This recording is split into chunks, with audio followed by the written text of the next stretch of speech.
ভাঙছেন আর সেখানে বলছেন নাকি ইহা ইমানের দাবি। এর কেমন কথা বলুন? ইহা তো ইমান নয়। ইমান কি বলুন? আপনারা জানেন ইমান কি? জানেন না, কিন্তু কেমন এমন কাজ করছেন। বিভিন্ন মাজার, বিভিন্ন দরবার ভাঙছেন। শুধু ভাঙছেনই না, তাদেরকে বাসস্থান হারা করছেন, সেখানকার দান বাক্স অর্থ লুটপাট করছেন, বিভিন্ন আশেপাশের ঘরের অর্থ সম্পদ লুটপাট করে কথা বলছেন ইমানের কথা। ইয়া কেমন কথা? আমরা কি দেখছি না?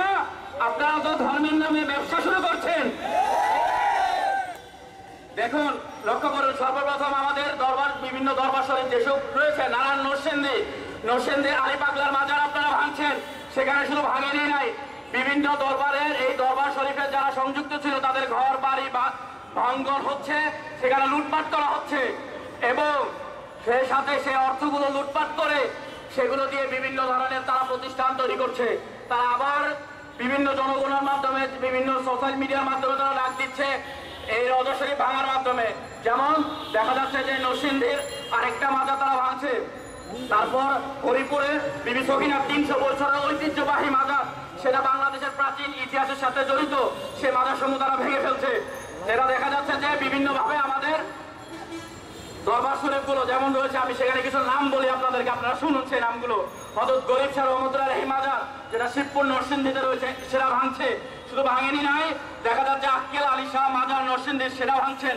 কুমিল্লার আশাবা অবস্থিত চাঁদপুর শাহ মাজার, ইয়াটা শুধু ভাঙছেই না, সেখানে 18 জন ঘরের মানুষকে 18টা ঘর তারা ভাঙচুর করছে।